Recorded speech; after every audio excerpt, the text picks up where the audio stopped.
ओम यतः सर्वाणि भूतानि प्रतिभान्ति चित्तानि च यत्रैव उपशमं यान्ति तस्मै सत्यात्मने नमः। ज्ञातः ज्ञानं तथा ज्ञेयम् द्रष्टा दर्शनदेशः कर्ता हेतुः क्रिया यस्मात् तस्मै ज्ञात्वात्मने नमः। स्फुरन्ति शिखरा यस्मात् आनन्दसाम्बरे वनौ सर्वेषां जीवनं तस्मै ब्रह्मानन्दात्मने नमः। ब्रह्मानन्दात्मने नमः।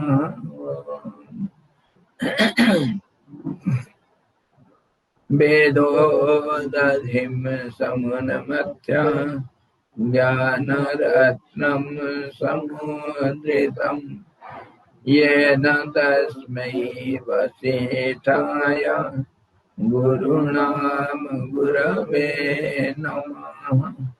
वशिष्ठ जी भगवान की जय। सद्गुरु भगवान की जय। सच्चिदानंद भगवान की जय।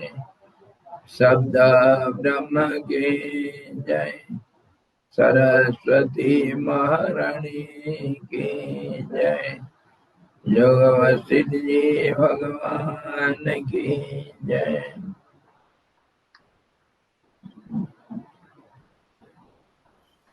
हरि ओम।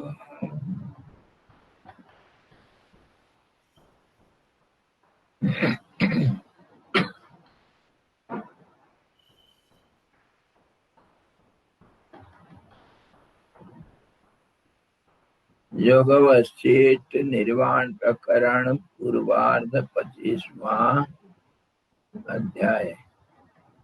उसमें हम प्राण उपासना के बारे में चर्चा कर रहे हैं और ये चर्चा काकभूषण जी और वशिष्ठ जी के बीच में वार्तालाप हो रहा है। काकभूषण जी बोल रहे हैं कि हम प्राण और अपान के माध्यम से प्राण और अपान का सहारा लेकर के उपासना करते हुए प्राण का उपासना तक करते ही है। उसके बाद प्राण का विलय हो जाने से फिर परमात्मा का उपासना भी होता है इसके माध्यम से। तो उसके बारे में करें, कल जल का जो माधुर्य है उसके उदाहरण दिए थे। जल से जैसे उसका स्वाद अलग नहीं होता हुआ भी अलग होता है,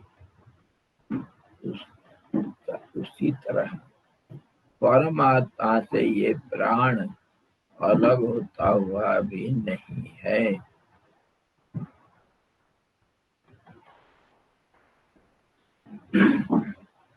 ये प्राण अलग होता हुआ भी नहीं है।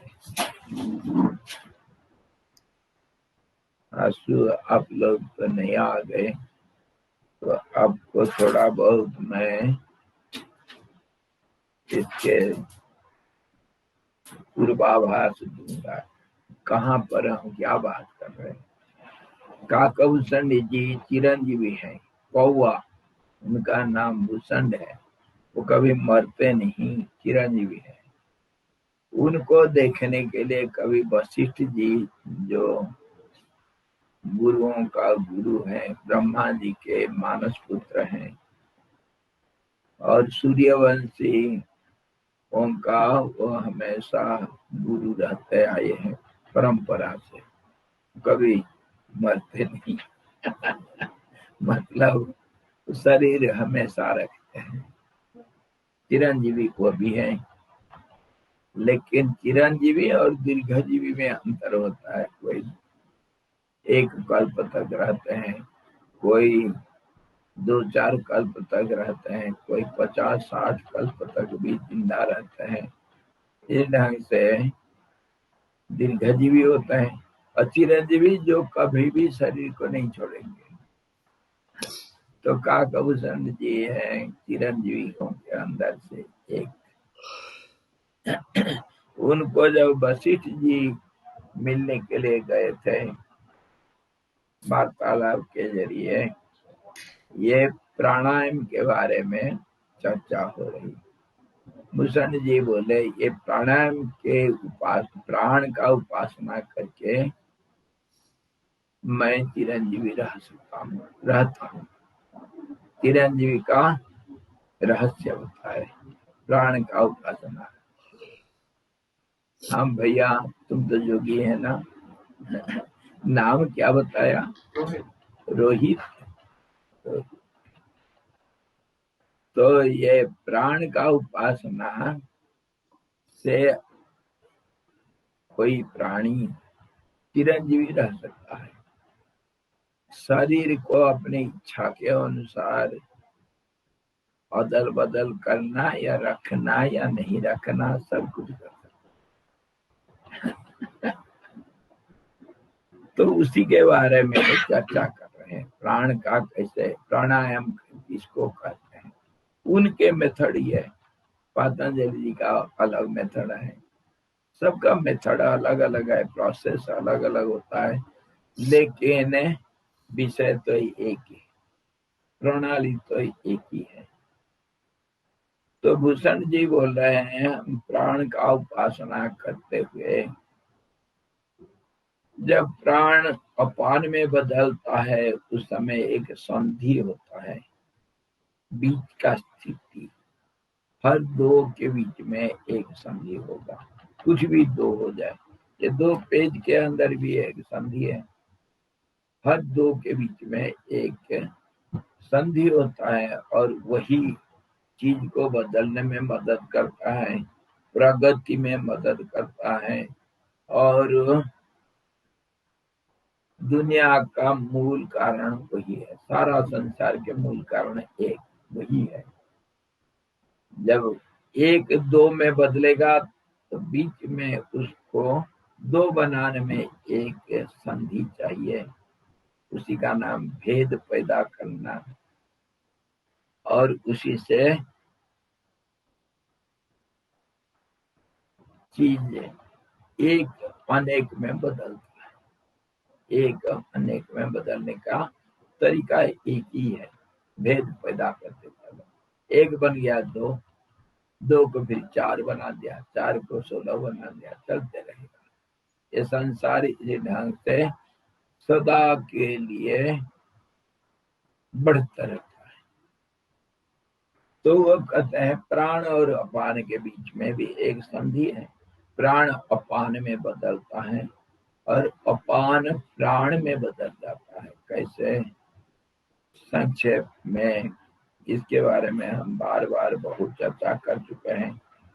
बाहर जो वायुमंडल है उसको भूषण जी के अनुसार उसको अपान नाम दिया गया।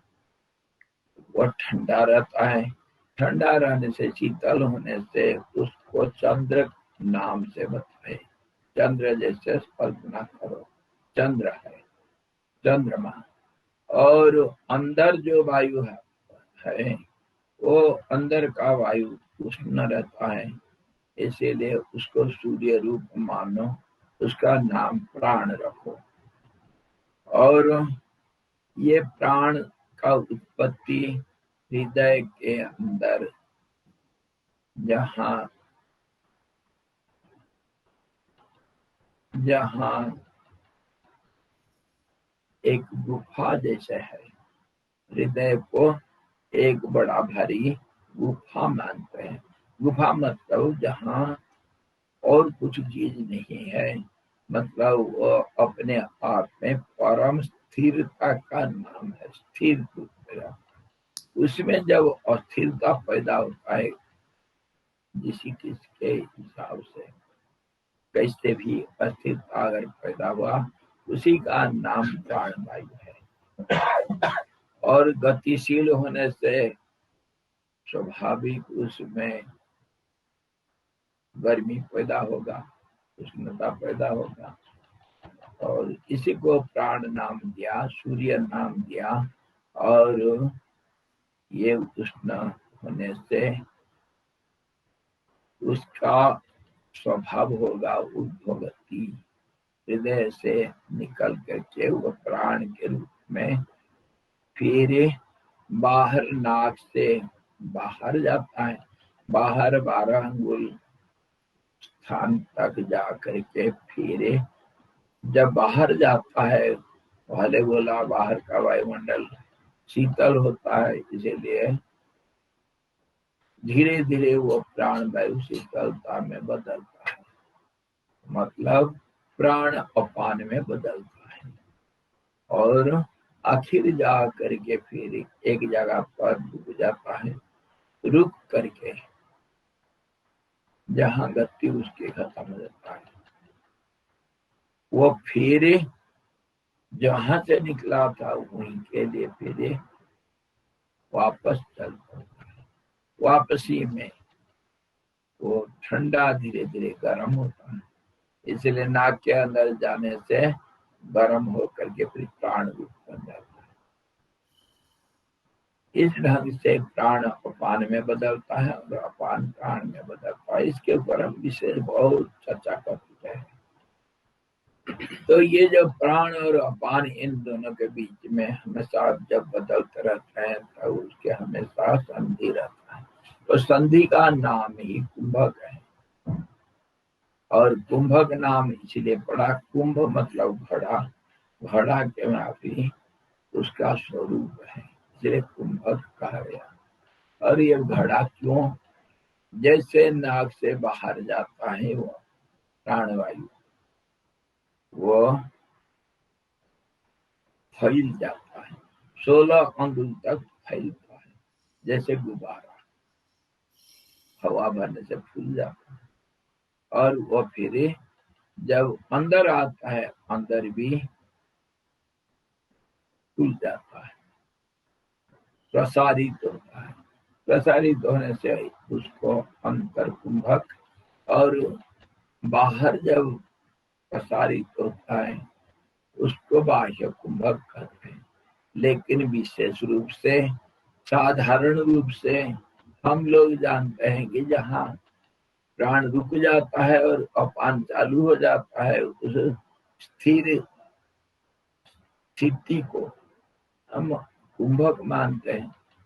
साधारण यही है। प्राण मतलब उसको हम दूसरे ढंग से रेचक और पूरक नाम दिए हैं। जो बाहर जाएगा वो रेचक मतलब बाहर निकल गया, और जो अंदर आएगा उसका पूरक नाम रखे हैं, वो भर रहा है इसलिए पूरक, पूर्ण करता है इसलिए पूरक। रेचक खाली करता है। रेचक पूरक में भी नाम अलग अलग हो जाता है। जो प्राणवायु बाहर जाता है वो तो है रेचक के रूप, लेकिन उसको वही प्राण जब अपान के रूप में अंदर आता है, बाहर उसको कुंभक कहेंगे। और अंदर होने से उसको रेचक मानते हैं। नामकरण में अलग अलग होता है, अलग अलग योगियों का अलग अलग मतांतर है, उसमें हमको ज्यादा जानना जरूरत नहीं है। अभी हम विचार करते हैं कि संधि, जो प्राण और अपान का संधि है उसको कुंभक कहना, और जहाँ स्थिर हो जाता है उसका भी कुंभक कहते हैं। तो वो पूरा स्थिति कुंभक ही है, क्योंकि बाहर भी बदलता रहता है, संधि होता है, और अंदर भी बदलता रहता है। प्राण अपान में बदलता है, अपान प्राण में बदलता है। बदलना संसार का नियम है, इसीलिए बदलता है। सारे सृष्टि का मूल नियम ये है, बदलना। सारे संसार परिवर्तनशील है, प्राणी भी बदलेगा।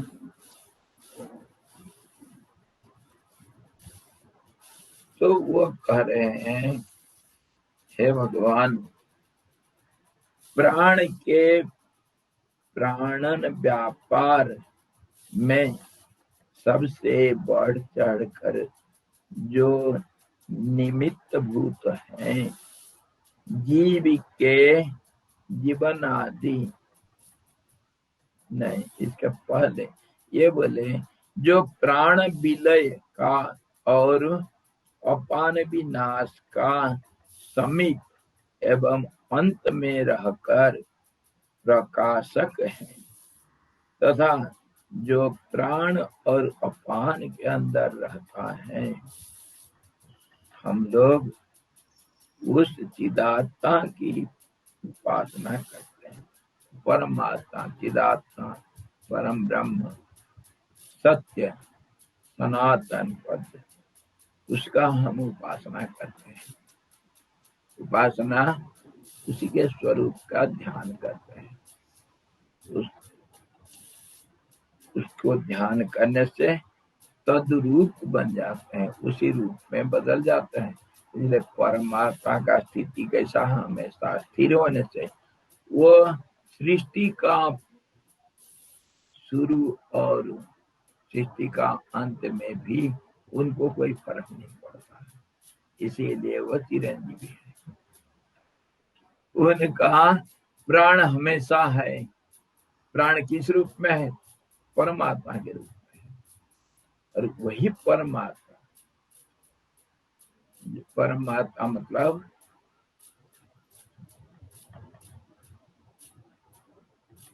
अति स्थिरता, जहां पर कोई अस्थिरता का कोई सवाल नहीं उठता है।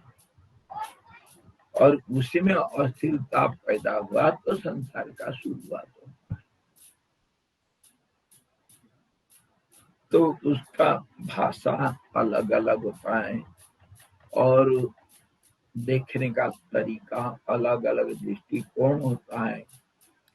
अलग अलग जोगी ऋषि लोग जो इसका अभ्यास किए हैं और अनुभव किए हैं और उसमें सफलता प्राप्त हुए हैं, उनका भाषा अलग अलग हो जाता है, लेकिन विषय तो एक ही, प्रणाली तो एक ही है। तो वो करें प्राण विलय।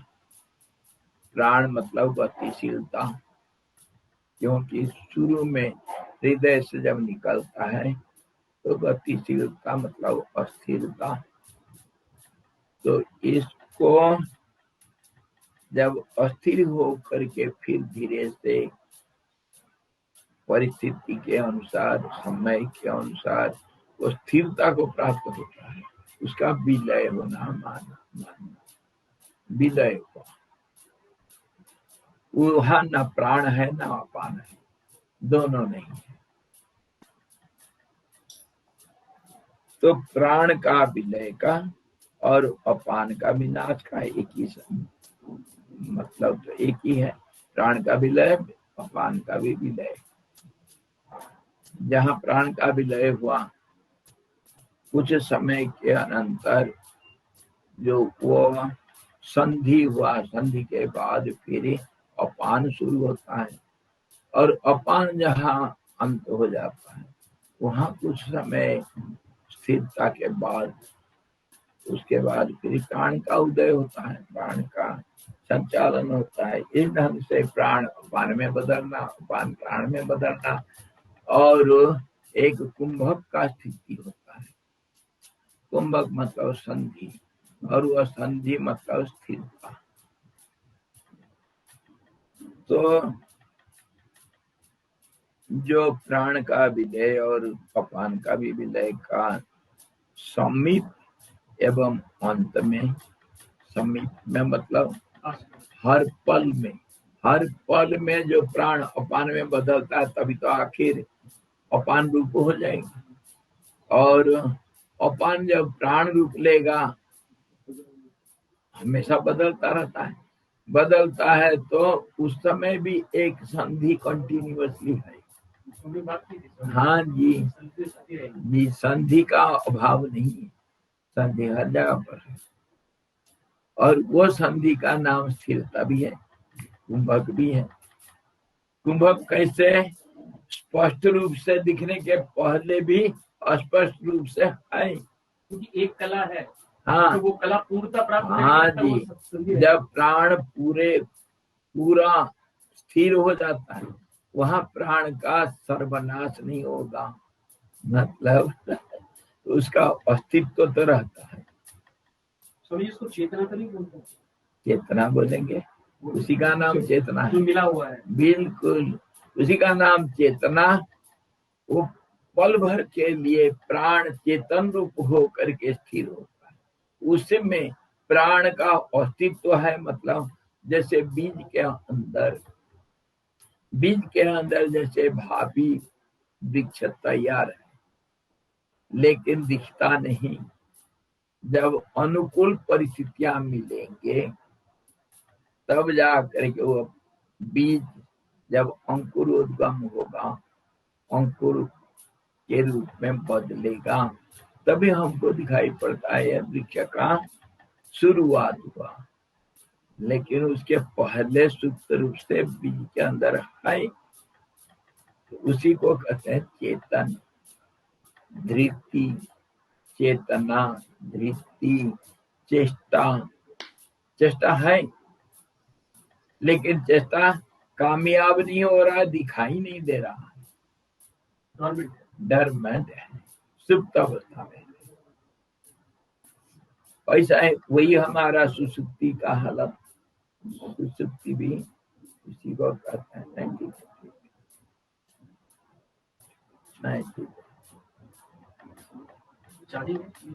है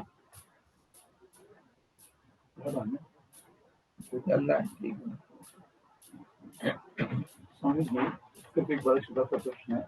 कालभूषण जी की स्थिति तो ये थी, चिरंजीवी थे वो, जैसे आपने कहा वो स्थिरता, तो अति स्थिरता में आ गई, तो परमात्मा और में क्या अंतर है? क्या फिर परमात्मा अंतर नहीं है ना स्वामी? एक सूत्र है, वेदांत का एक सूत्र है, ब्रह्मविद ब्रह्मेव भवति। और इसको जो सूत्र में पतंजलि के हिसाब से संयम कहा गया।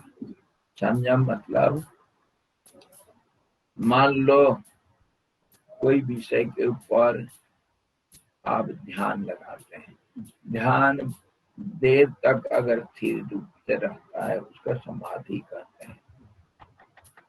और वो समाधि अगर किसी विषय के ऊपर है, तो वो विषय का स्वरूप आप बन जाते हैं। मान लो सूरज के ऊपर संयम किया, तो सूर्य के ऊपर संयम करने से जो कर रहा है, कर्ता जो है, वो कर्तापना छोड़ करके सूर्य रूप हो जाएगा। तो सूर्य रूप हो जाने से तो सूर्य का समस्त ज्ञान को प्राप्त होता है, इसीलिए संयम करते हैं। सूर्य के ऊपर संयम करने से ग्रह नक्षत्रों का ज्ञान हो जाता है, कौन कहाँ कैसे और कब उदय होता है, कब अस्त होता है, गति कैसे, क्या स्वभाव उसका होगा, सब कुछ पता चलता है। योगियों को इस ढंग से पता चलता है। वो जिस वस्तु के ऊपर संयम करते हैं, ध्यान लगा करके समाधि अवस्था में जाते हैं, उसके बाद तद्रूप हो जाते हैं, तदाकार हो जाते हैं, उसी रूप में बदल जाते हैं। और उसका पूर्ण ज्ञान प्राप्त होता है। मान लो उसका पूर्ण ज्ञान किसको कहते हैं? मान लो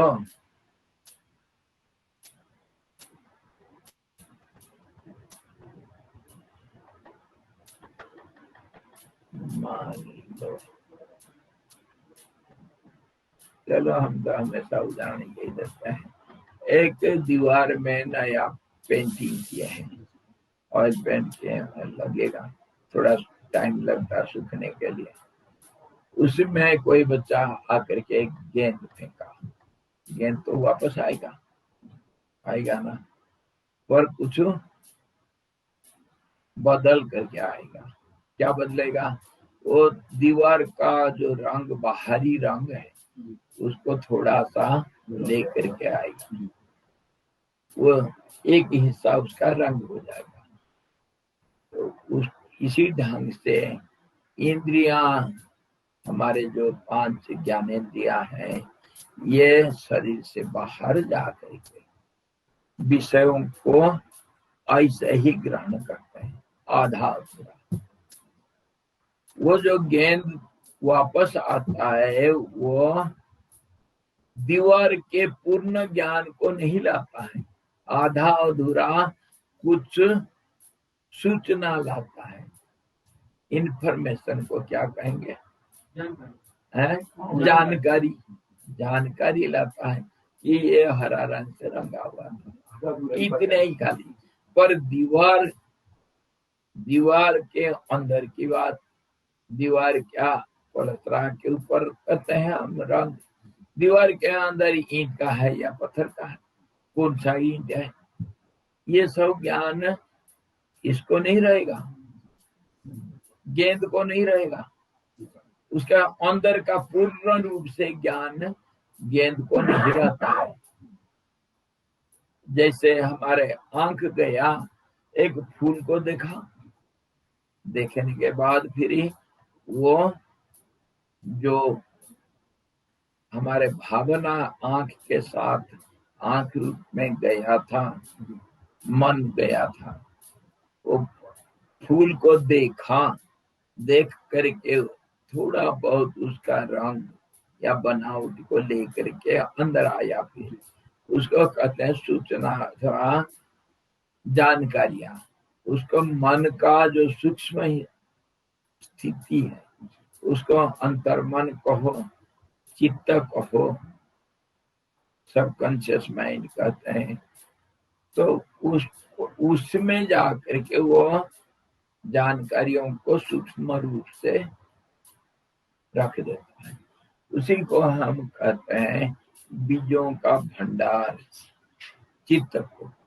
उसमें सारे जानकारियां सूक्ष्म रूप से रहता है, और वो रह करके क्या होता है, जैसे बीज के अंदर भविष्य का पेड़ है, और वह हमेशा उसके अंदर एक चेष्टा भी है कि मैं पेड़ बनूं, और अनुकूल परिस्थितियां मिलता है उसको, आलोक, जल, वायु सब जब मिलेगा तो फिर वो वृक्ष में बदलेगा। बदलने का मतलब क्या हुआ? एक बीज अनेक बीज बनने के लिए कोशिश में लगे रहेगा, पेड़ बनेगा, पेड़ में अनेक फल होगा, फल में अनेक बीज होंगे, तो एक बीज अनेक बीज में बदलता है। ये संसार का नियम है, एक अनेक में बदलना। क्यों? सृष्टि का शुरू में परमात्मा जब सृष्टिकर्ता के रूप में एक को हम बहुश्याम करके शुरू किया, मैं एक हूँ अनेक हो जाऊं।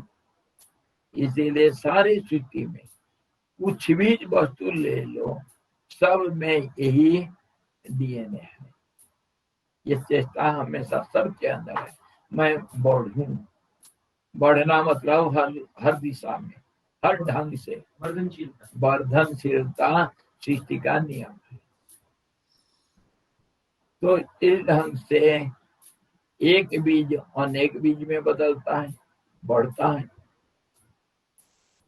तो अब क्या होता है, चित्त के अंदर ये सब जानकारियां, उसको हम संस्कार नाम देते हैं, अथवा स्मृति बोलते हैं, मेमोरी, वो चित्त के अंदर हमेशा चुप बैठा है।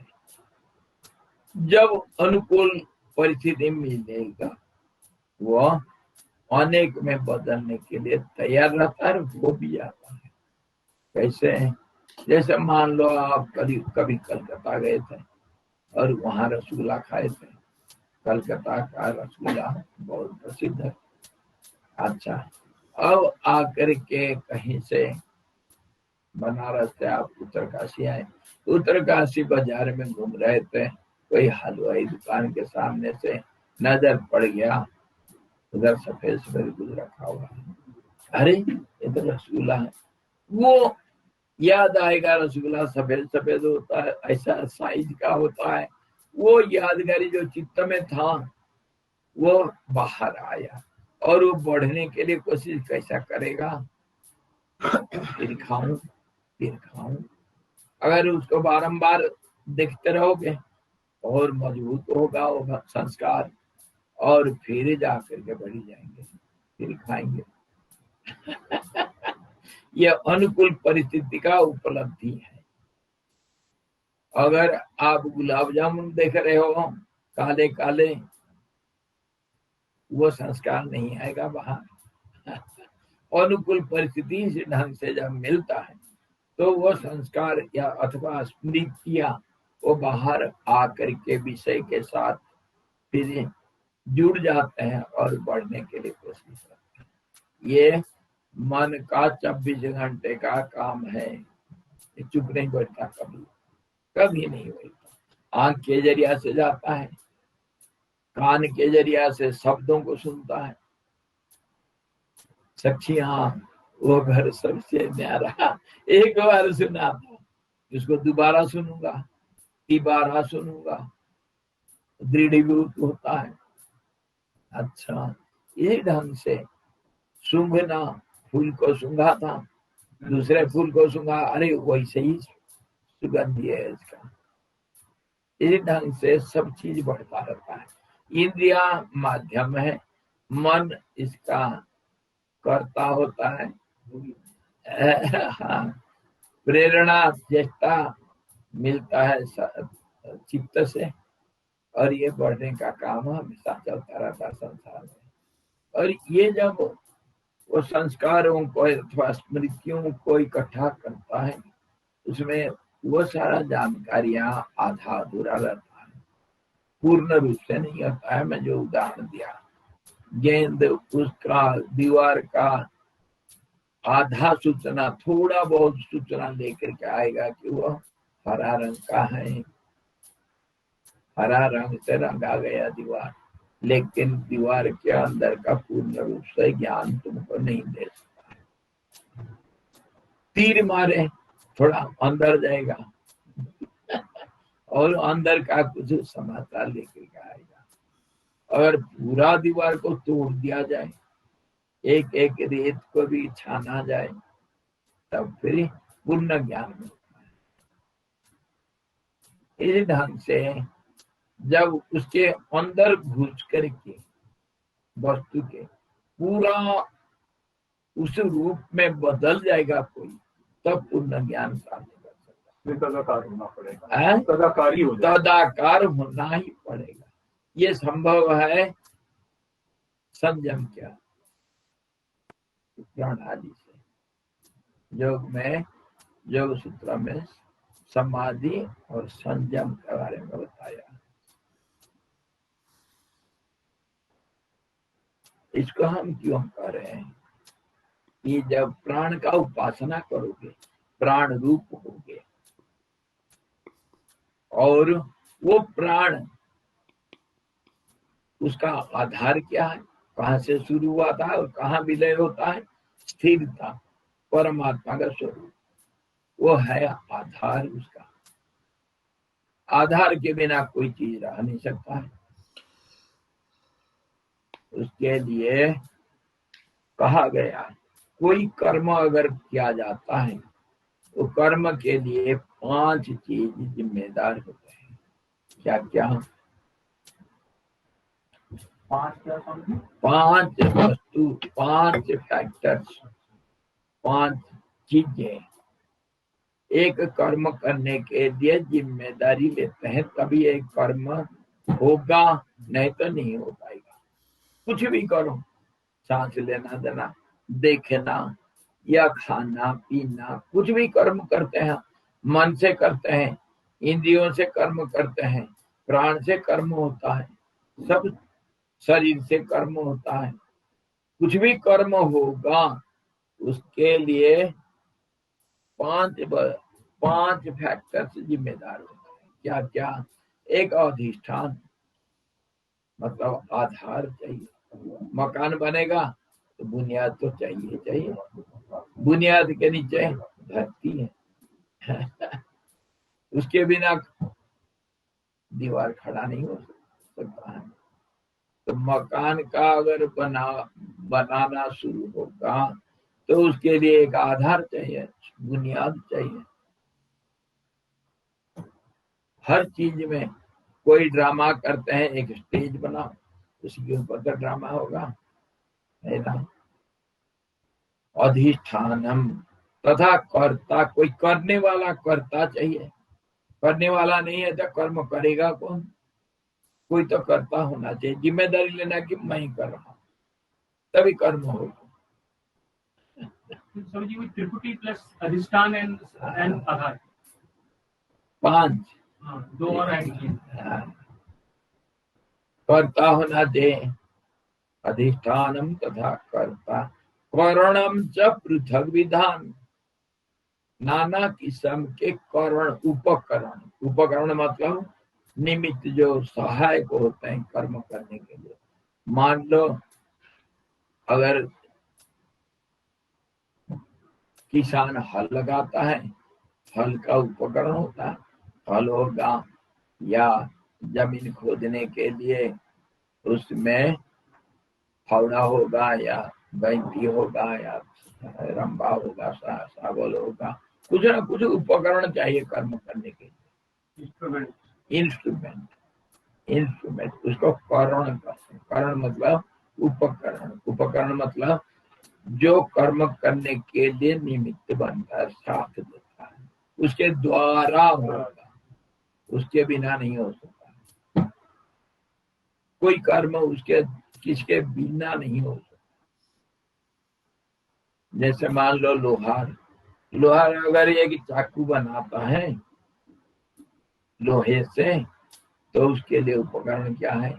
वो लोहे को गर्म करेगा, और एक अनहील होता है उसके ऊपर, जिसके ऊपर उसको गर्म लोहा को पकड़ने के लिए सांची होगा। हाँ, वो उसको पकड़ करके वो अनहील के ऊपर रखेगा। उसके बाद एक हथौड़ा चाहिए, हथौड़ा से उसको मारेगा तभी वो उसका रूप देगा। कर्म कर रहा है, लोहे को चाकू में बदलता है, ये कर्म लोहार किया। तो उसके लिए उपकरण तो चाहिए, है ना। बिना उपकरण से नहीं हो सकता। आप भोजन करते हो, हाथ चाहिए, भोजन चाहिए भोजन को रखने के लिए थाली चाहिए, कटोरा चाहिए उसके बिना भोजन नहीं हो सकता।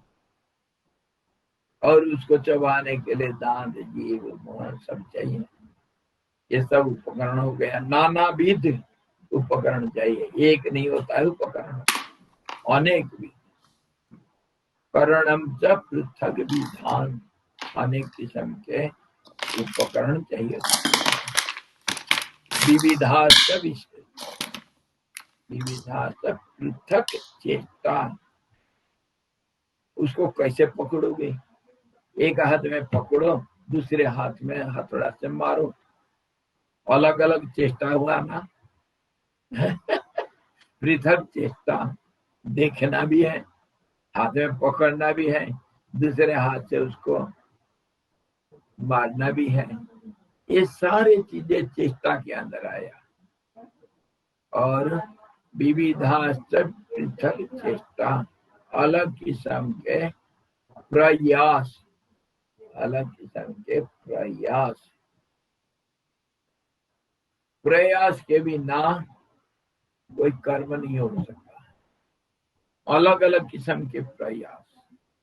और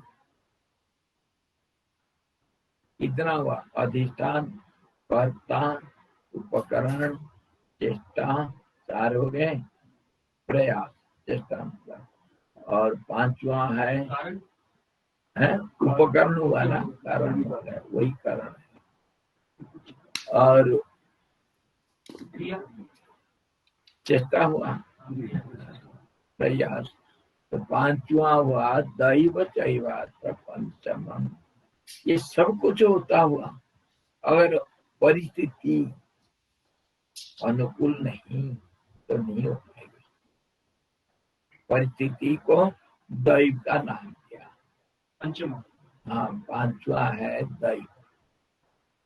आपके किस्मत में नहीं, आप वो काम करने के लिए, भोजन करने के लिए तैयार हुए हैं, भोजन तैयार है, सब कुछ तैयार है, हाथ भी चला गया था, अचानक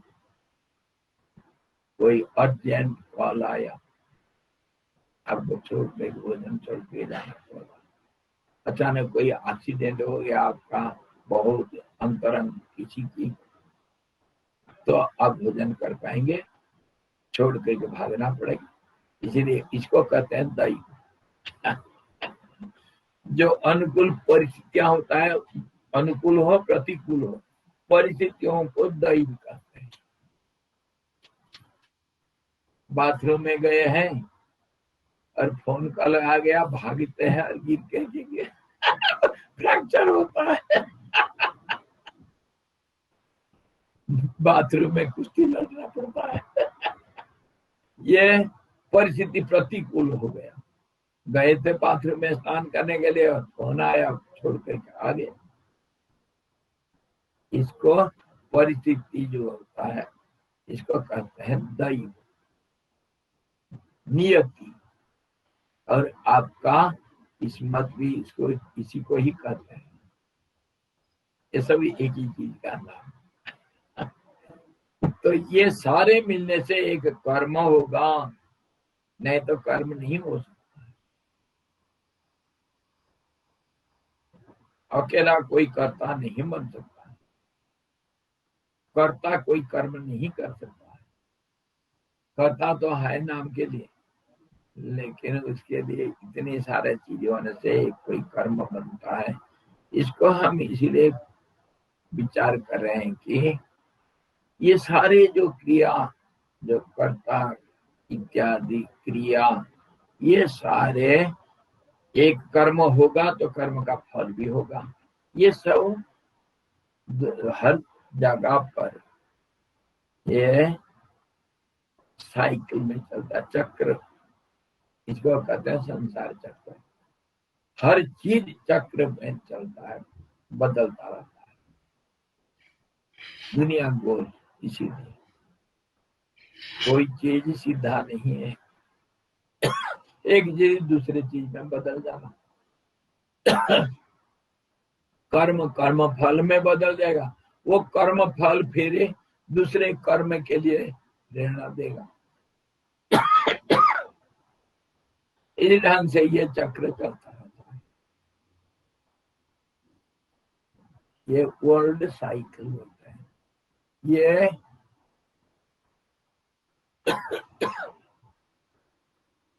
परमात्मा, इस परमात्मा का नाम विष्णु सहस्त्र में आता है गुप्त चक्र। मतलब ये चक्र गुप्त रूप से कोई दिखता नहीं पर चलता है। इसी भ्रामयन सर्वभूतानि यंत्रारूढ़ानि मायया, मैं सारे दुनिया को चक्र में चलाता रहता हूँ,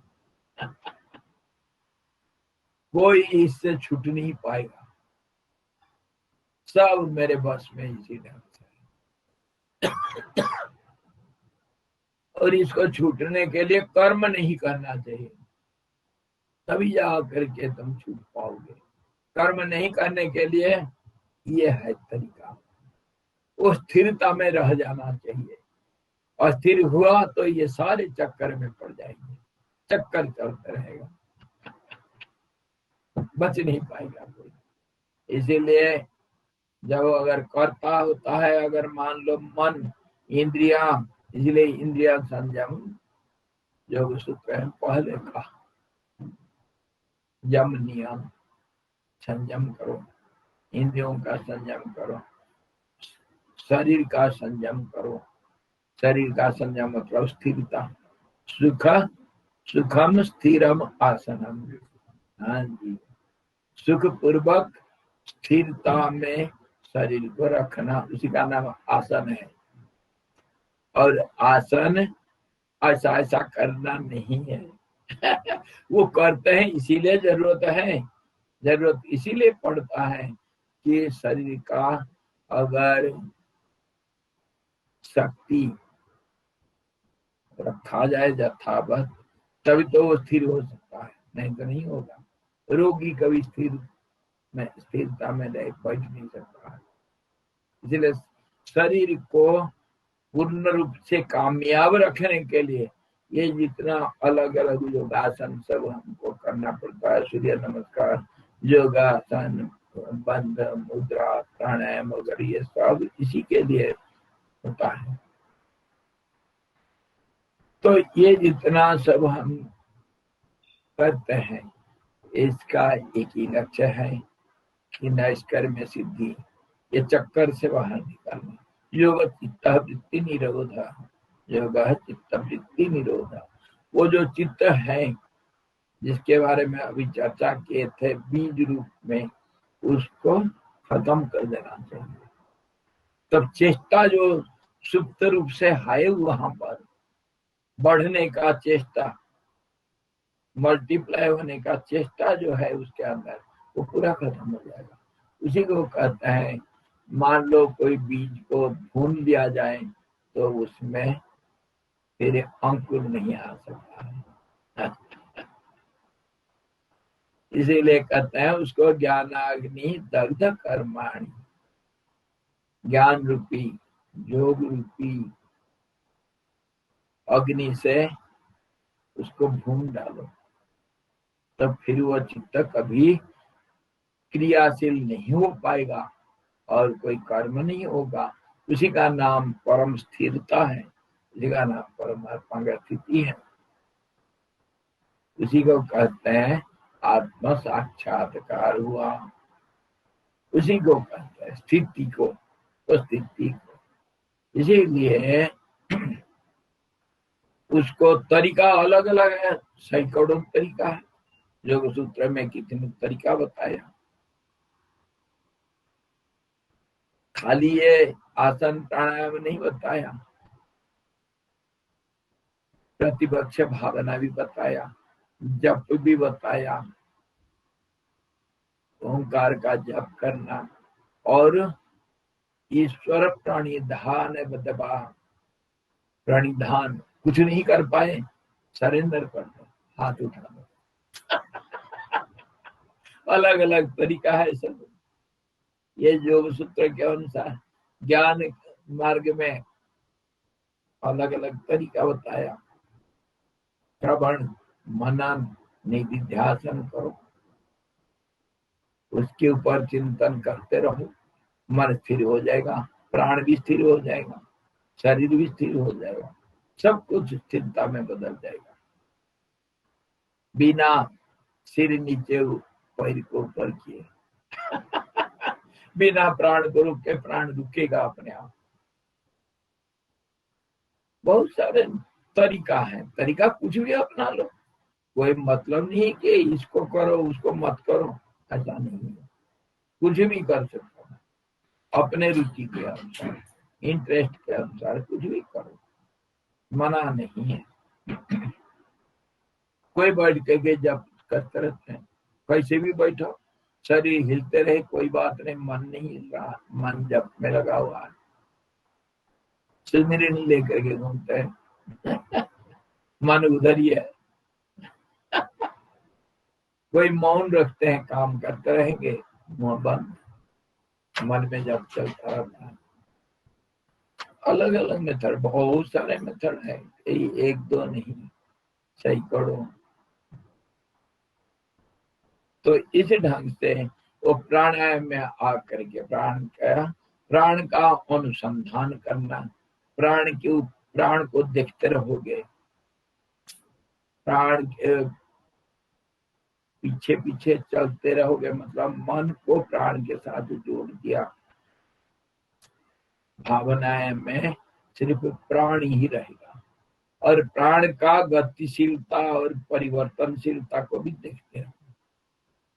प्राण कैसे अपान में बदलता है और अपान कैसे प्राण में बदलता है, और वह बीच में कैसे स्थिरता का प्राप्त होता हुआ दूसरे में बदलता है।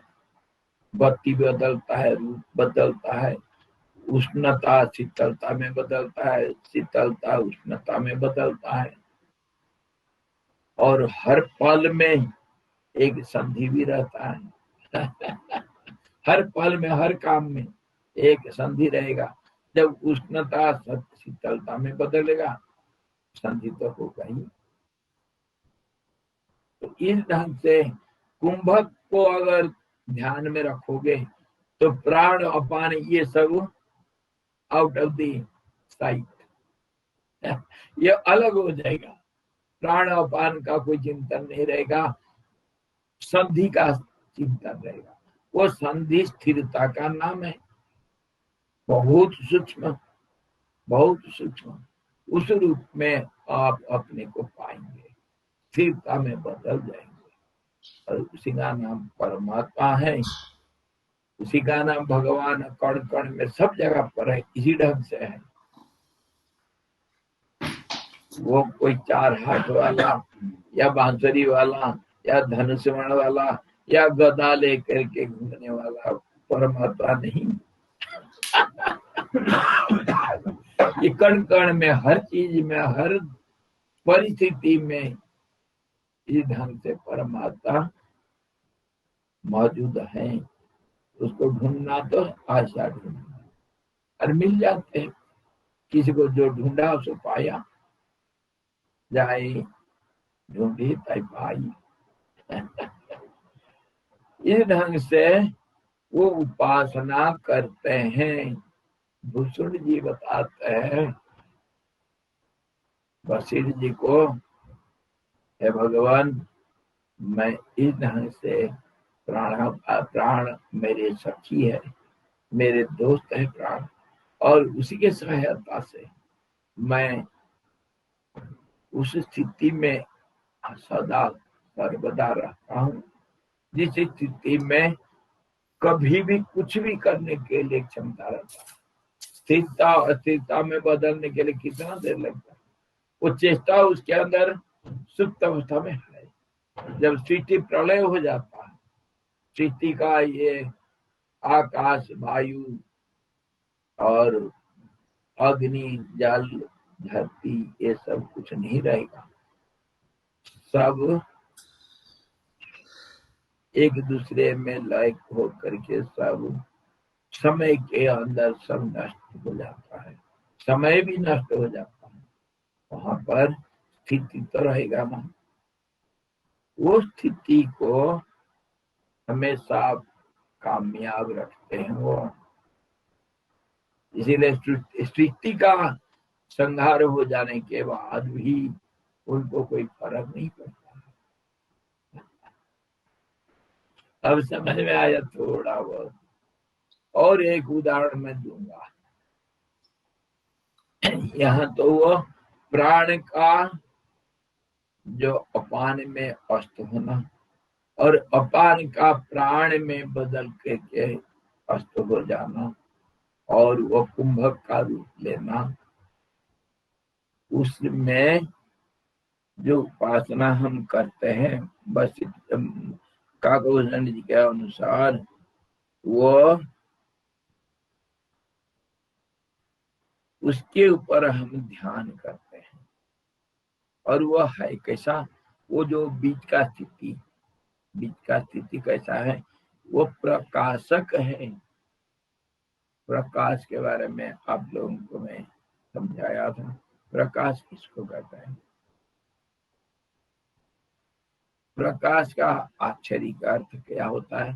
प्रकर्षेण काशति, मतलब काश मतलब प्रकट करना।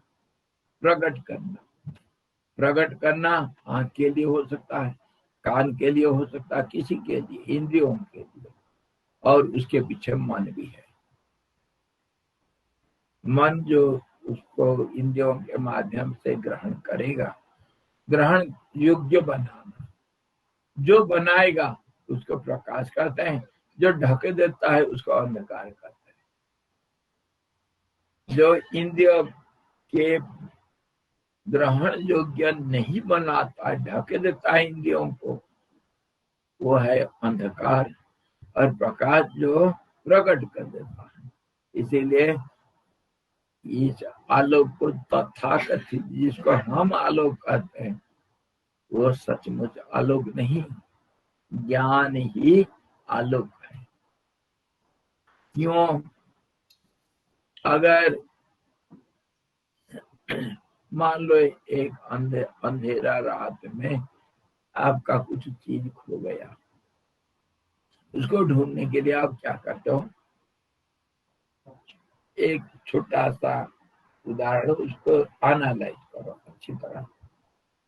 टॉर्च लेंगे, चलो टॉर्च ले लो, टॉर्च लेकर के करेंगी क्या? उसको ऑन किए तो आपका जो माना हुआ आलोक उस वस्तु के ऊपर पड़ा।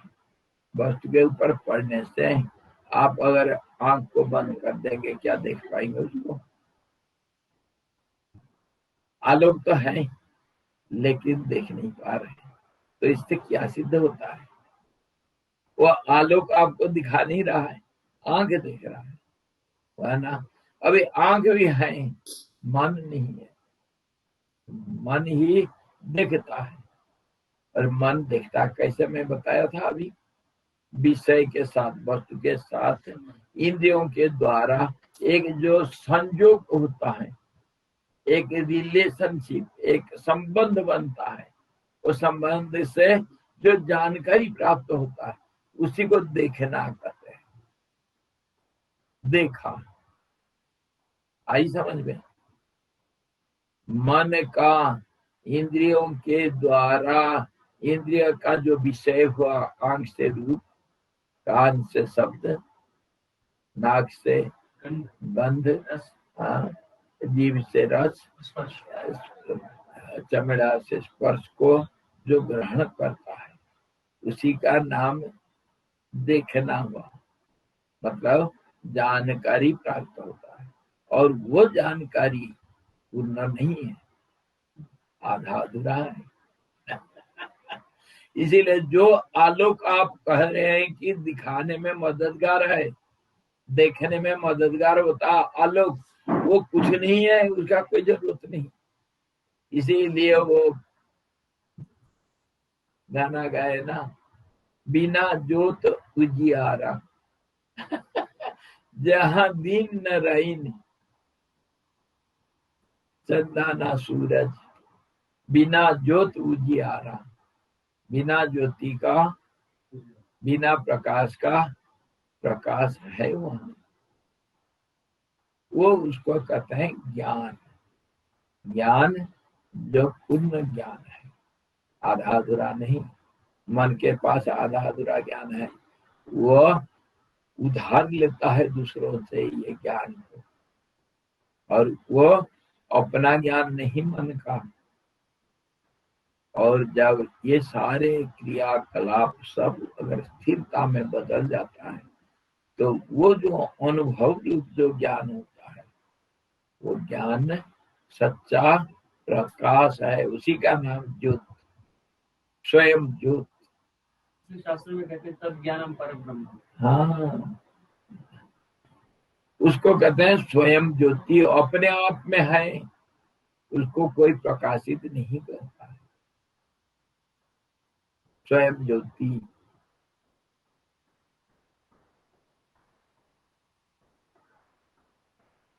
और उसमें होता है क्या?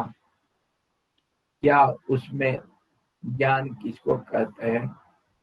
जैसे मान लो ये दीपक जलता है, ये दीपक को देखने के लिए, अगर दीपक को देखना चाहेगा, दीपक अगर दीपक को देखना चाहेगा, क्या दूसरे कोई प्रकाश का जरूरत पड़ता है? टॉर्च को जरूरत लगाएगा वो? क्यों? अपने आप स्वयं ज्योत है, स्वयं भू कहते हैं। हाँ, उसको कहते हैं ज्ञान। अपने को अनुभव करना। आप अपने को देखने के लिए आप हैं या नहीं, क्या टॉर्च लेकर के लगाते हो? रात को सोए हुए हो, मैं हूं या नहीं, क्या टॉर्च लगाते हो? जानते हो मैं हूं करके कैसे जानते हो? अनुभव से जानते हो। मैं हूं, उसी का नाम प्रकाश है।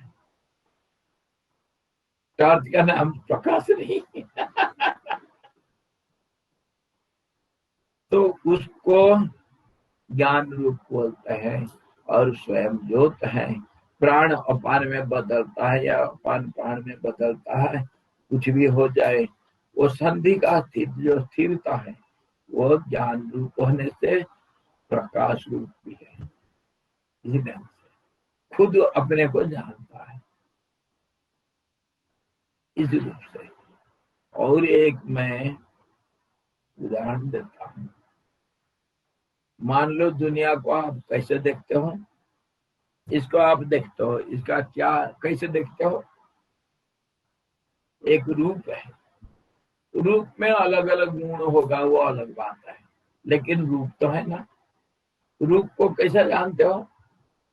इसका सीमा से।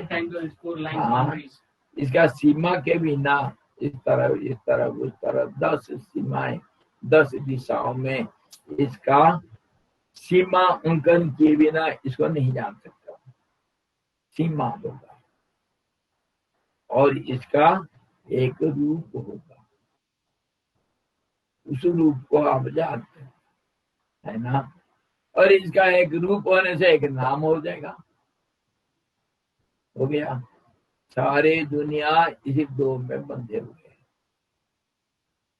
किसी को भी हम देखेंगे मतलब उसका एक रूप होगा और उसका नाम भी होगा। नाम तो शब्द रूप, और रूप जो है वो आकार, एक उसका एक आकार होगा और जिसका एक नाम होगा। शब्द, शब्द का वस्तु के साथ संबंध होने से आप उसको जानेंगे। नाम और रूप इकट्ठा जानते हैं। बहुत गहरी बात, अच्छी तरह समझो। पहले तो एक रूप होगा, रूप सीमा के बिना नहीं हो सकता है। असीम को आप सीमा में बांध दिए।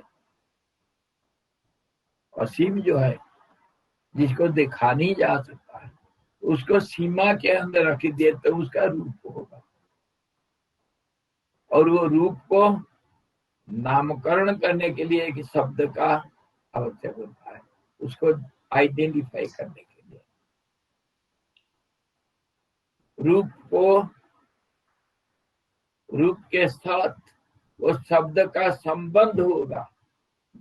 किताब, किताब इसके साथ, ये वस्तु के साथ जब ये शब्द जुड़ेगा नहीं तो किताब करके आप नहीं समझ पाओगे, है ना।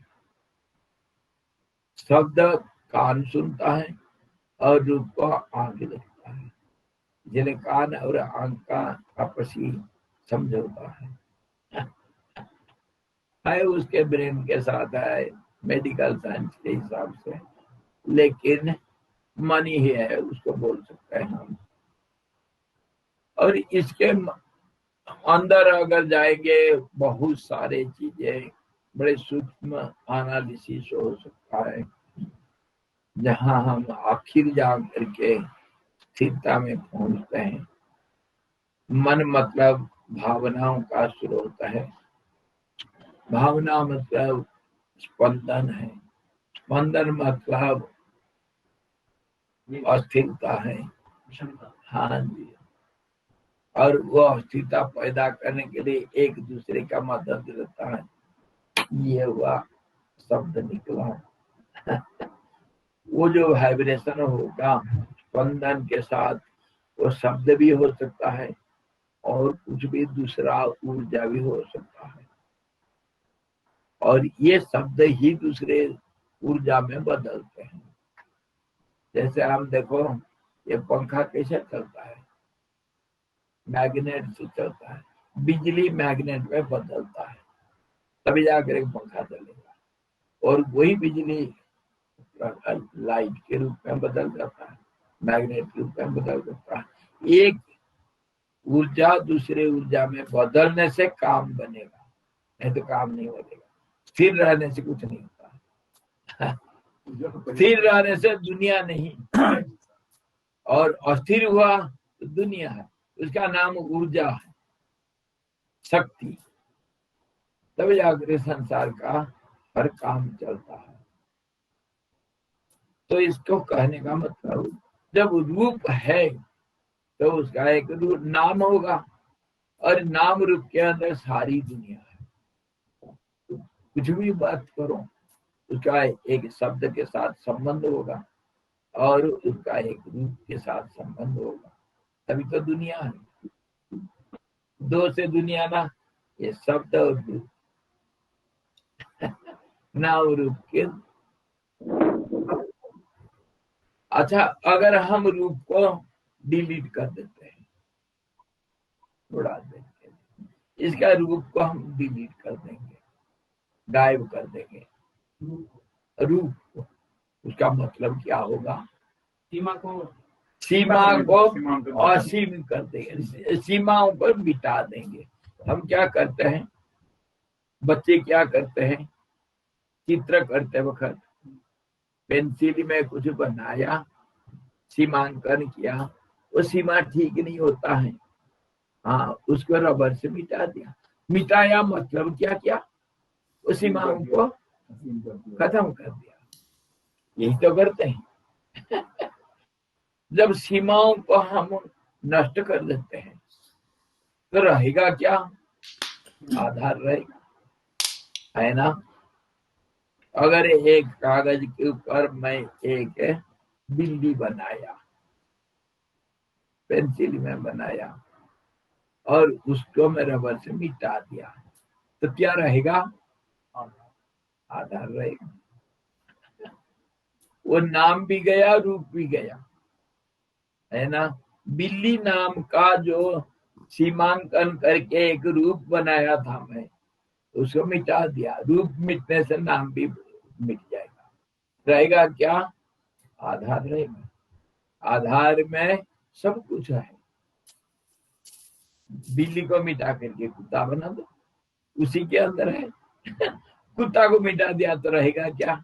आधार रहेगा, कागज रहेगा। आ रहा है समझ में? वो अविनाशी और सनातन, हमेशा रहने वाला, नित्य नूतन, नित्य पुरातन, असीम, अनादि, अनंत, भेद रहित। भेद पैदा होगा तो आने के में बदलेगा, नहीं तो भेद नहीं है तो, सीमांकन नहीं है तो स्थिर रूप से भेद रहित। और भेद को कुटिलता भी बोलते हैं, वो सरल है। मोही कपट छल छिद्र न भावा, निर्मल मन जन सो मही पावा। तुलसीदास जी कितनी सुंदर बताए। भगवान राम जब विभीषण आता है शरण में, उस समय रामायण में तुलसीदास जी इतनी सुंदर वर्णना करते हैं। सब आनाकानी करते हैं। विभीषण आया, दुश्मन से आया, दुश्मन का भाई, इसको हमारे छावनी में प्रवेश दे या नहीं, बांध करके मारे। सुग्रीव तो पहले बात उसको वहीं खड़ा कर दिया, नजरबंदी कर दिया था। पहले भगवान से परमिशन लेंगे, सूचना देंगे। राम जी को तो सब मालूम है। तो कोई कहे दुश्मन का भाई,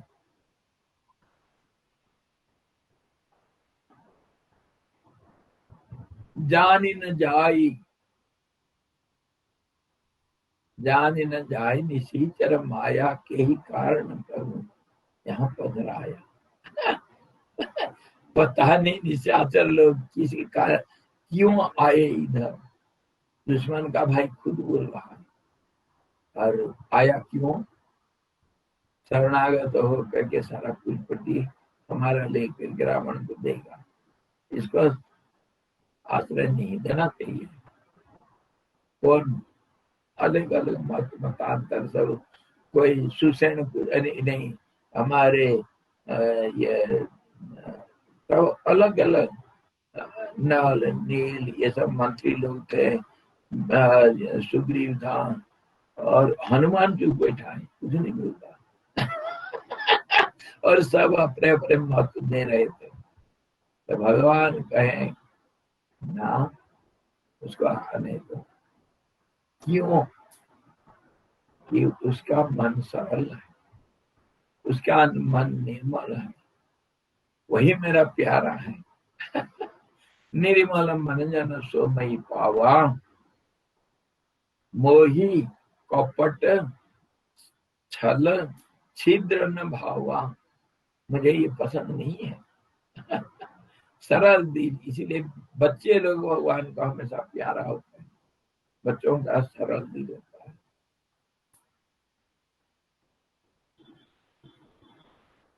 तो शरणागत को रखने से हनुमान जी को बड़ा मजा आया, हनुमान जी को बड़ा सुंदर लगा, और वो स्वीकार किया, भगवान बिल्कुल सही कर रहे हैं, विभीषण हमारे पास रहेगा। और एक तो ये है, पहले जब लंका दहन किया था उस समय विभीषण का चाल चलन सब हनुमान को मालूम था। वो कैसे सीता का पुलपटी बताया था हनुमान जी को, और सारे पुलपटी दिया था, भगवान का अनन्य भक्त है, इसलिए हनुमान को बड़ा पसंद आया भगवान का शरणागत वत्सल था। जैसे भी होगा सरल, सरल क्या होता? सरल मतलब स्थिरता, जिसमें कोई भेद नहीं, कोई छल कपट नहीं। परमात्मा का निर्मल स्वरूप होने से दूसरा कहीं निर्मल होगा तो उसके साथ मिल जाता है। उसमें कोई भेद नहीं रहेगा। इस ढंग से वशिष्ठ जी को हमारे भूषण जी समझा रहे हैं, जो प्राण अपान का उपासना करके कुंभक में स्थिति रखते हैं, परमात्मा का स्वरूप प्राप्त करते हैं।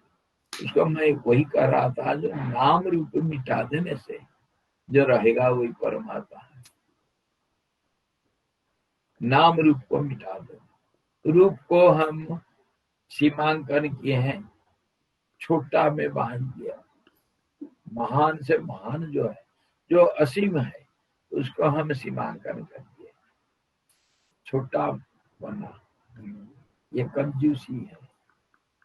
हमें इतनी बांध दी अपने अंदर, हमारा ज्ञान भी ऐसा सीमित हो गया, हमारे शक्ति भी सीमित हो गया, सीमांकन करते जाते हैं। इस ढंग से हम सब कुछ जान नहीं सकते हैं, कुछ कर ही नहीं सकते हैं, सब चीज अपने आप हम सीमा के अंदर बांध दिए।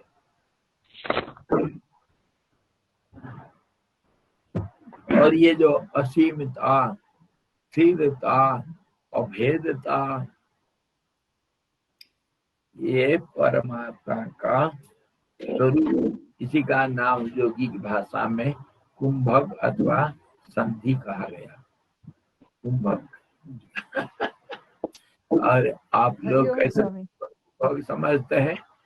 सांस को लो, रोको, और छोड़ो, छोड़ करके थोड़ा रुक सकोगे तो बाह्य कुंभक हुआ, अंतर कुंभक हुआ, लेकिन कुंभक हमेशा है।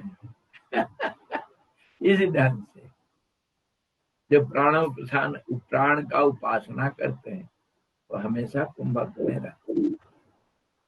ये जो हमारे विपासना सिखाते हैं, प्राण को देखते रहोगे, प्रैक्टिकली प्राण धीरे धीरे स्थिर हो जाएगा। प्राण मतलब जो आपका रेस्पिरेटरी सिस्टम, सांस लेना छोड़ना। और इसी को हम जप के माध्यम से अजपा जप कह करके सो हम, और वह स्थिरता में फिर बदल जाता है। पर तो जप होगा, जप रुक जाएगा, प्राण स्थिर हो जाएगा, मन स्थिर हो जाएगा, उसी का नाम समाधि भी है। योगिक भाषा में, भाषा अलग अलग हो जाएगा, स्थिति तो एक होगा। तो इसी ढंग से वो कहते हैं, वो जो स्थिरता उसका नाम प्रकाशक भी है, प्रकाश भी है। और प्रकाश हम समझ गए, प्रकाश किसको कहते हैं? ये टॉर्च को प्रकाश नहीं कहते, ज्ञान को। और इसको हम व्यवहार में भी इस्तेमाल करते हैं। कोई स्टूडेंट लोग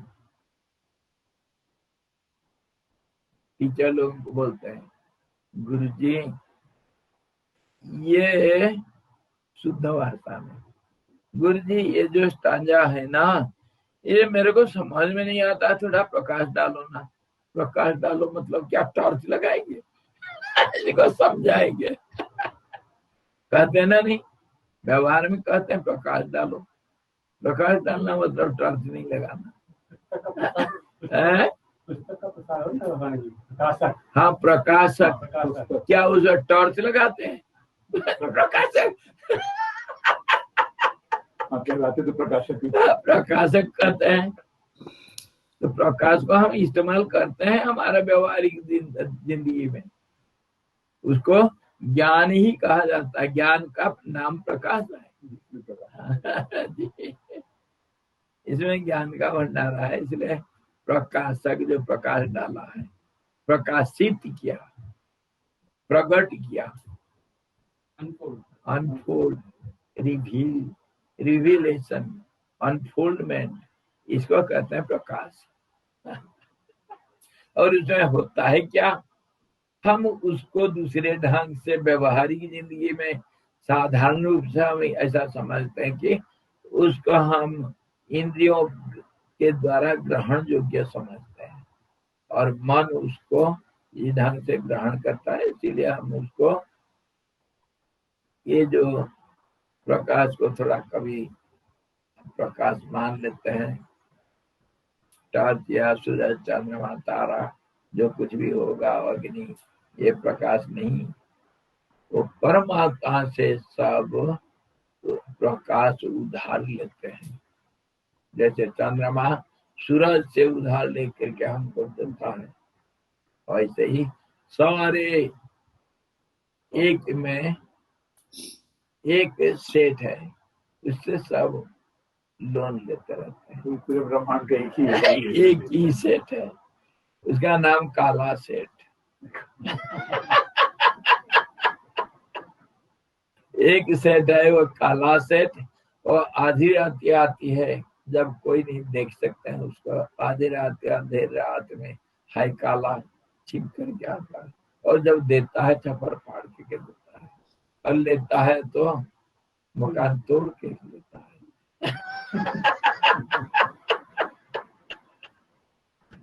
काला सेठ का ये धंधा है। प्रश्न पूछना चाह रहे हैं, प्रश्न पूछना चाह रहे हैं। हाँ पूछो, बिल्कुल, बहुत टाइम हो गया, पूछो, 10:30 हो गया। हरिओम। हाँ जी, प्रणाम। जो जन्मांध होते हैं, क्या? जो जन्मांध होते हैं, जन्म से उनको दृष्टि नहीं है, जन्मांध। हेलो, अच्छा, जन्मांध। हाँ जन्मांध होते हैं। अच्छा, जन्मांध होते हैं। तो उनके लिए तो रूप तो नहीं होता है, वो उनकी ग्रहण शक्ति ज्यादा होती है ग्रहण करने की, और जब भी यानी कि वो जल्दी समझ लेते हैं कुछ कुछ चीजें, तो ग्रहण शक्ति ज्यादा बढ़ती है। और गुलाबराव महाराज में भी देखा है कि वो जन्मांध थे लेकिन बहुत बड़े योगी थे। तो ये जन्मांध और बहुत है। तो क्या प्रश्न क्या है? प्रश्न है, जन्मांध जो होते हैं तो उनमें ग्रहण शक्ति बढ़ती है क्या? वो परमात्मा के साथ ज्यादा जुड़े होते हैं क्या? क्योंकि उनके यहाँ तो रूप नहीं है, वो देख नहीं सकते, सीमा नहीं, तो वो बाकी की ग्रहण शक्ति बढ़ती है आप क्या? जैसे समझते हैं वो समझ ऐसा नहीं। जन्मांध देख नहीं पाते हैं, ये गलत बात। हम्म, देखते हैं, हाँ। मैं अभी समझाया ना, देखते हैं हम मन से, अंतर्मन के। मन से देखते हैं, चित्त से देखते हैं, आंख से पूरा नहीं देखते हैं। रूप को भी हम आंख से हमेशा नहीं देखते हैं। Who has seen the wind, neither you nor I। बच्चों को पढ़ाते हैं ना, Who has seen the wind, neither you nor I, but when the trees nod their heads, the wind passes by। Wind को हम कैसे जानते हैं, देखते हैं कैसे? देखना मतलब खाली आंख से नहीं, इंद्रियों के द्वारा देखते हैं, स्पर्श से देखते हैं, शब्द से देखते हैं। इसीलिए मन उसके पीछे है, देखने वाला। उनका मन भी रहता है, दूसरे इंद्रिया भी रहते हैं, तो एक जब काम नहीं करता दूसरे उसका हिस्सा को बांट लेते हैं, करते हैं सब। आजकल तो आंधे जन्मांधे लोग तो स्पर्श से पढ़ लेते हैं, और क्या वेब से, और वो स्पर्श से उसका ऊपर नीचे होगा ना, उससे माता जी पूछ रही है कि वो क्या ईश्वर के ज्यादा करीब होते हैं? नहीं, ईश्वर के ज्यादा करीब नहीं हो सकता है। नहीं, ज्ञान से, ज्ञान जिसका जितने साफ है, हमारे पास ज्ञान है, ये ज्ञान को समझो। हमारे पास, सबके पास ज्ञान है, लेकिन ये ज्ञान इंद्रियगत मनोगत ज्ञान है। और ये मैं समझाया आधा अधूरा, ये इन्फॉर्मेटिव नॉलेज कहते हैं इसको। ये जानकारियां है, ज्ञान नहीं, आधा अधूरा सूचना मात्र है, पूर्ण ज्ञान नहीं किसी के पास। और ये हम एक दूसरे से उधार लेते हैं, अपना कुछ नहीं। तो इसको मैं हमेशा बोलता हूँ, हमारा जो दिमाग है, मस्तिष्क जिसको कहेंगे, आप सहस्रार बोलो, चाहे ब्रेन बोलो, मस्तिष्क बोलो, कुछ भी बोलो, आपका जो ये है जिसमें आप ज्ञान को रखते हैं करके मानते हैं, ये एक डस्टबिन है, डस्टबिन है, कचरा पट्टी है ये सब। कैसे मैं प्रूव करके बताता हूँ। बच्चा पैदा हुआ, उसको तो कुछ जानकारी है नहीं, जानकारी नहीं, खैर प्रारब्ध लेकर के आया वो अलग बात, उसको रखो किनारे थोड़ा। बच्चे के हिसाब से, दुनिया के हिसाब से तो उसको कुछ जानकारी नहीं, व्यवहारिक दुनिया में तो कोई जानकारी नहीं। उसको जबरदस्ती उसके दिमाग में फूंके, उसके कान में फूंके, तेरे यह नाम है, तेरे नाम पप्पू, या तेरे नाम कमल, नाम उसके कमल, और उसको बार बार दोहराए, उसको देख कर, अरे पप्पू इधर आता, अरे पप्पू तू क्या कर रहा है, जो आया उसको पप्पू बोला, एक बोला, सब ने स्वीकार किया और उसको बार बार दोहराए, तभी उसका नाम। पशु के साथ भी है, पशु का भी कोई नाम रख दी तो वो पशु भी रेस्पेक्ट करता है, कुत्ते, बिल्ली, गाय, ये सब रेस्पॉन्ड करते हैं, इसका मंदबुद्धि होते हैं, घोड़े ये सब रेस्पॉन्ड करते हैं। तो बार बार बोलने से वो उसको पकड़ लिया, ये डस्टबिन भर रहे हैं। उसका नाम सचमुच कुछ नहीं, एक रूप था, उसके बच्चा बोल रहे थे पहले, उसका नाम से, फिर उसी नाम से उसका नामकरण हो गया, रूप का नामकरण हो गया, पप्पू हो गया। अच्छा, दूसरा कोई आया, उसको गोद में लिया, तो तीसरा बोलता है ये तेरे बाप है, बोल फिर पापा।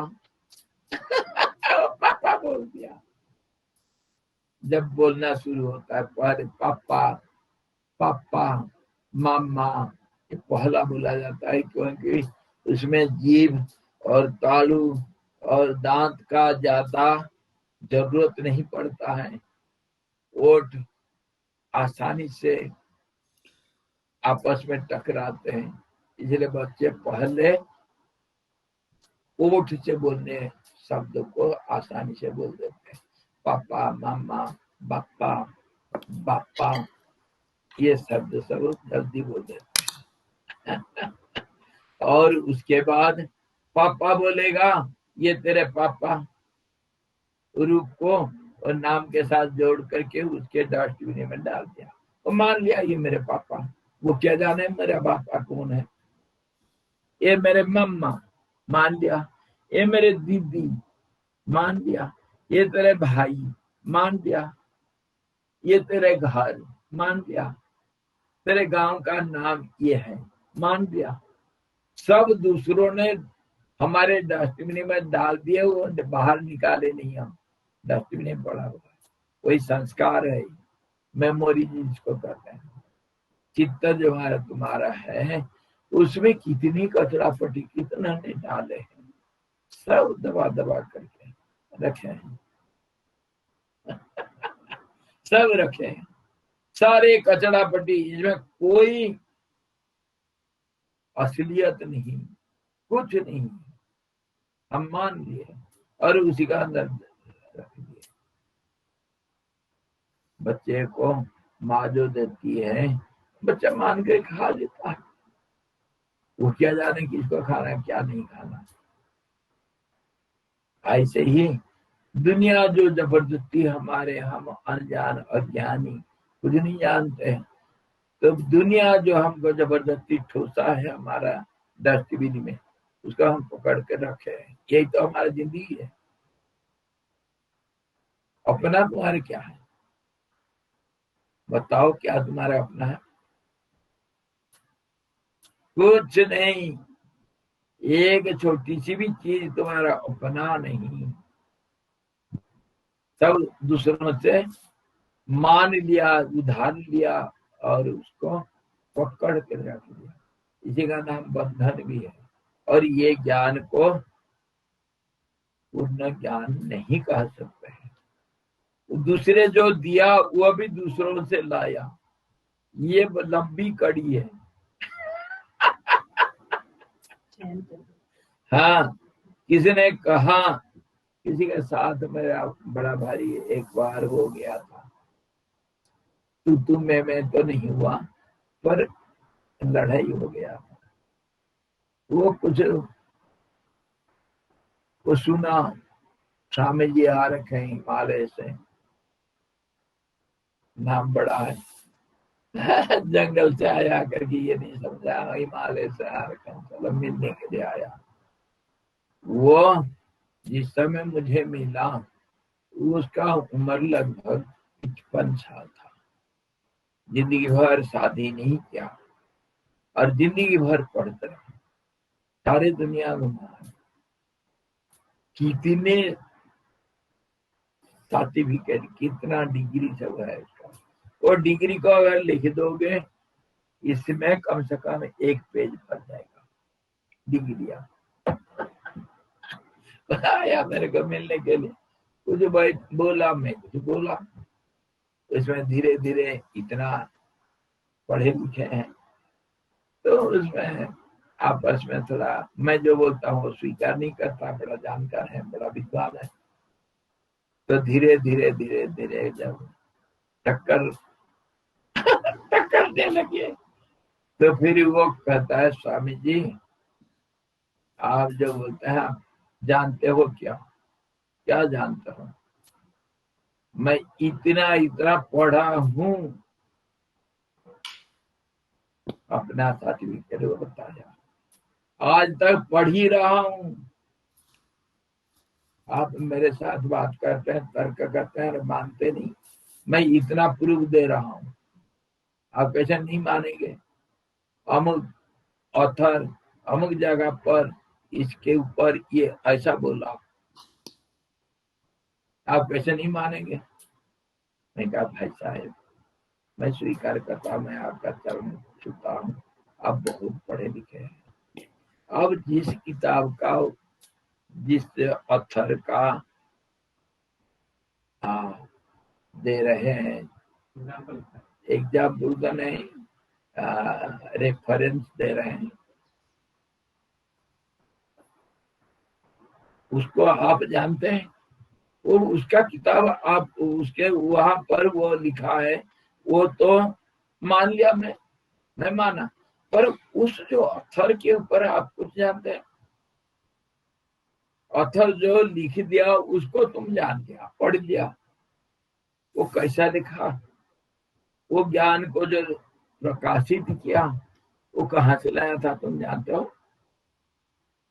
जैसे तुम उस किताब से पढ़ करके मानते हो कि ये ऑथेंटिक है, ऐसा वो भी कहीं से लिया। समझते हो किताब कैसे लिखा जाता है? जानते हो प्रक्रिया? मैं मान लिया तुम्हारा इतना सर्टिफिकेट है, इतने डिग्री है, मैं मानता हूं, लेकिन वो डिग्री भूसा के बराबर है। तुम दूसरों से लिया ना, तुम्हारे अपना कुछ है तो बता,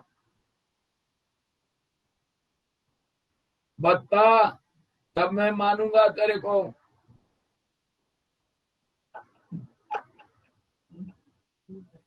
जितना तुम पढ़े लिखे हो, दूसरों का ज्ञान उसको रट करके अपना बना लिया, वो अपना नहीं है तुम्हारे।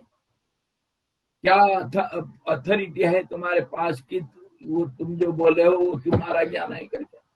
दूसरों का है, तुम कैसे ले लोगे? चोर है तुम,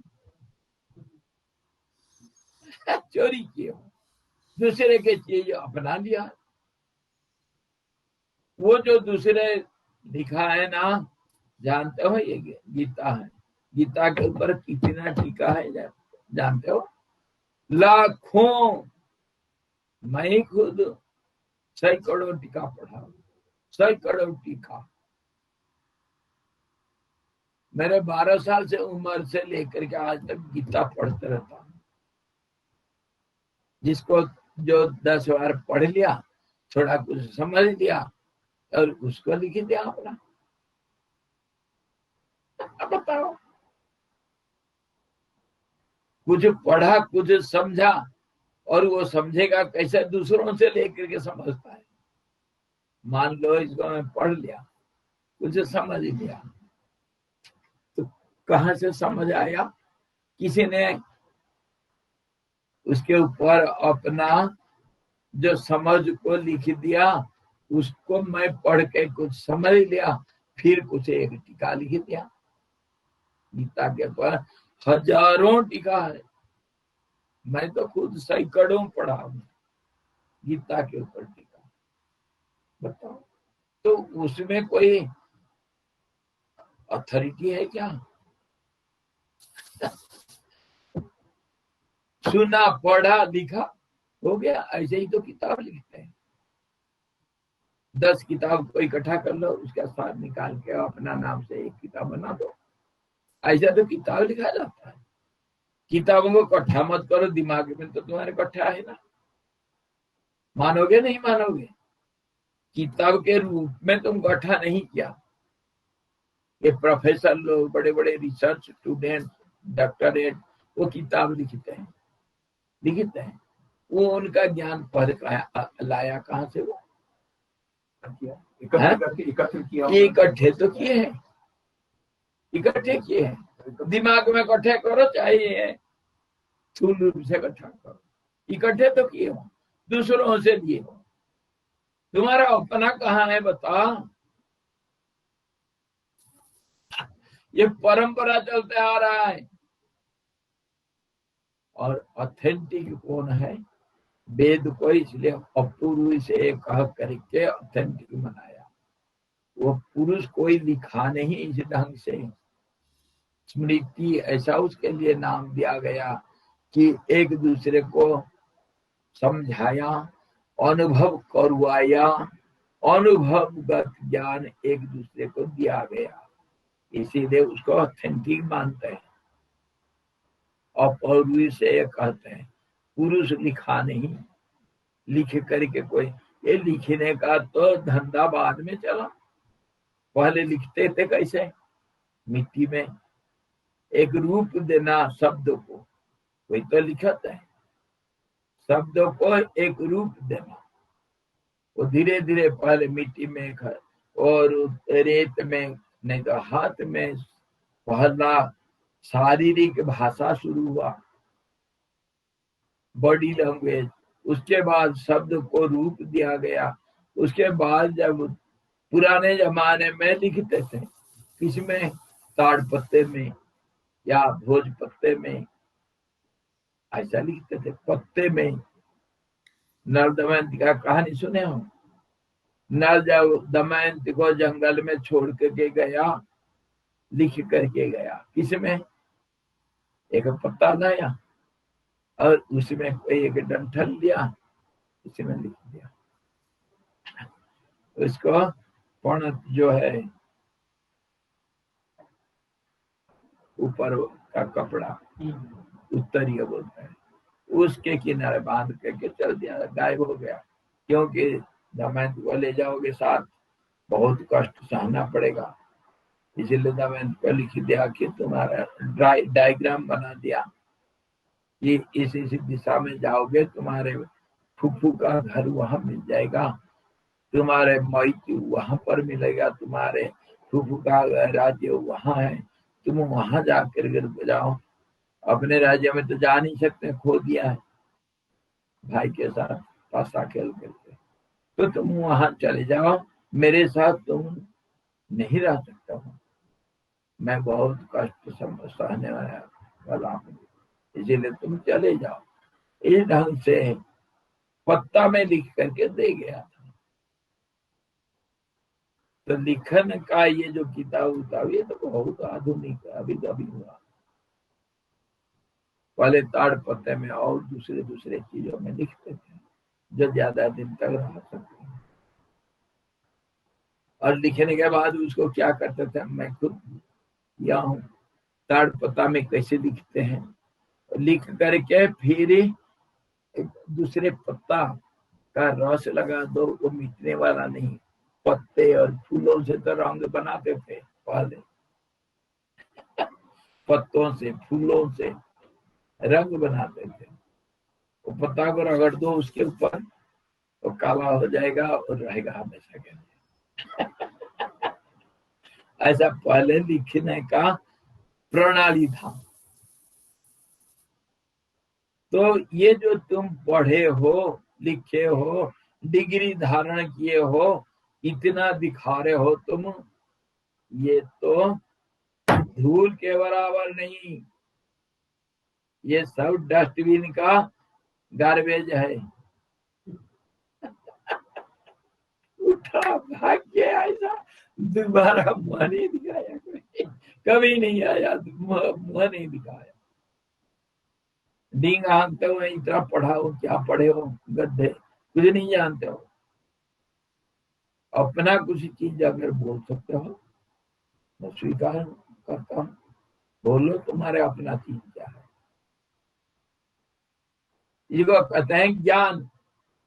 हमारे पास जो ज्ञान है वो relative knowledge, informative knowledge, symbolic knowledge, वो एक चीज दूसरे को दिखाता है, अपना कोई अर्थ नहीं है उसमें।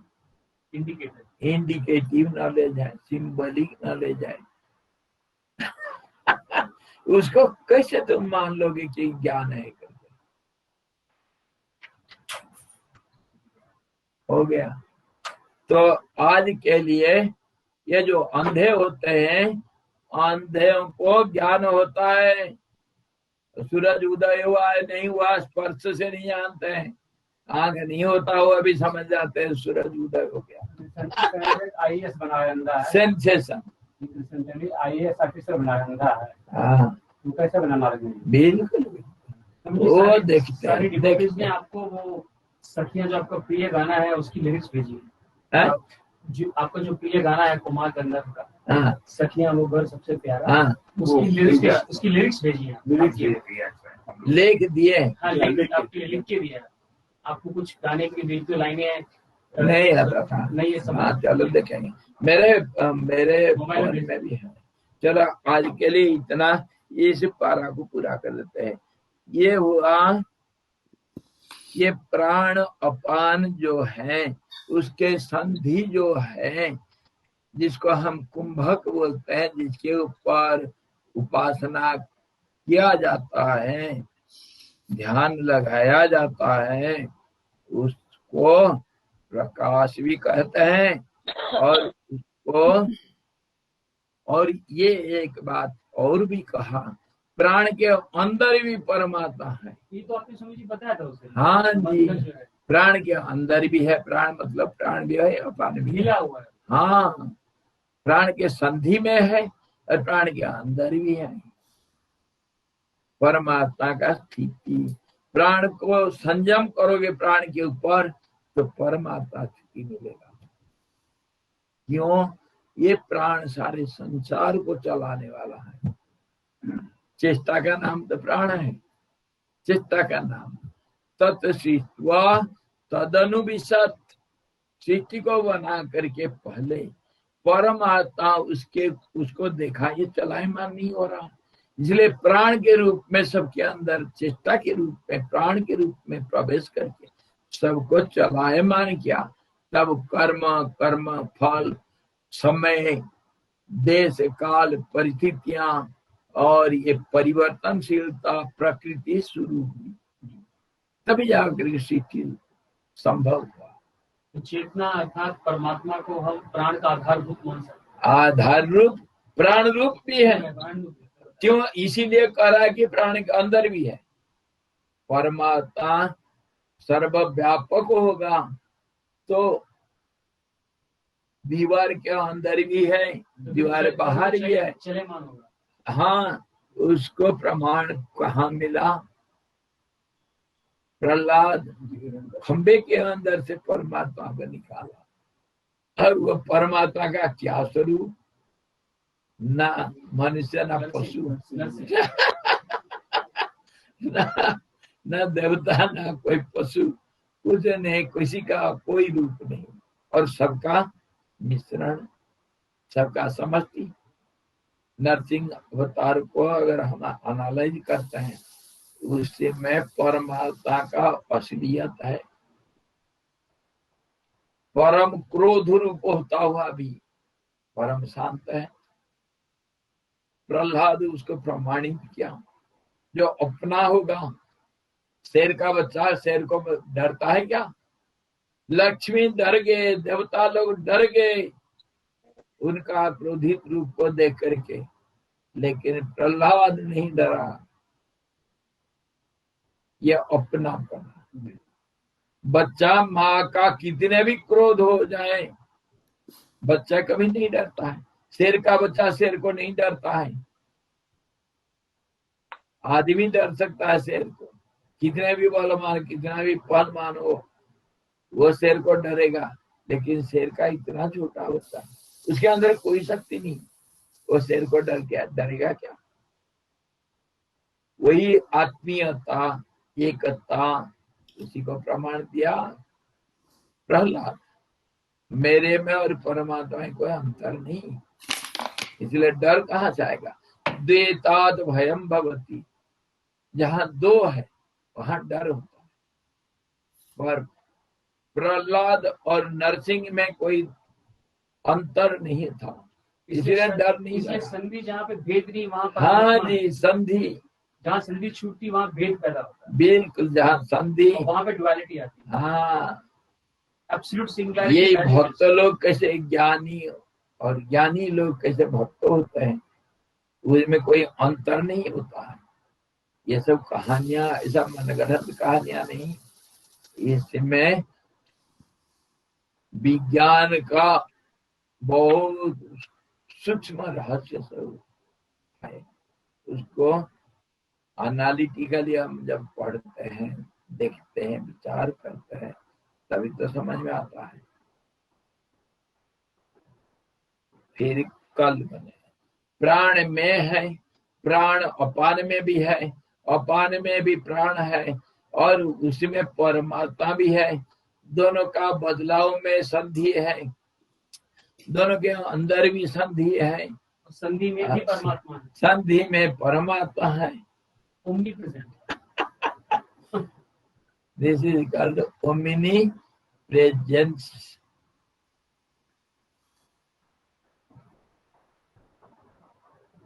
अब फिर कल देखेंगे।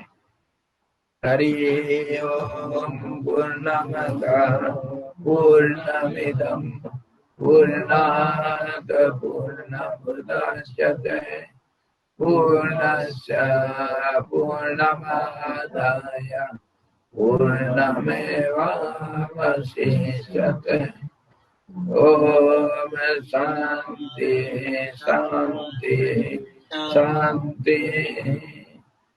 सद्गुरु भगवान की जय, सच्चिदानंद भगवान की जय, सदा ब्रह्म की जय, सरस्वती महारानी की जय, जो सिद्ध जी भगवान की जय।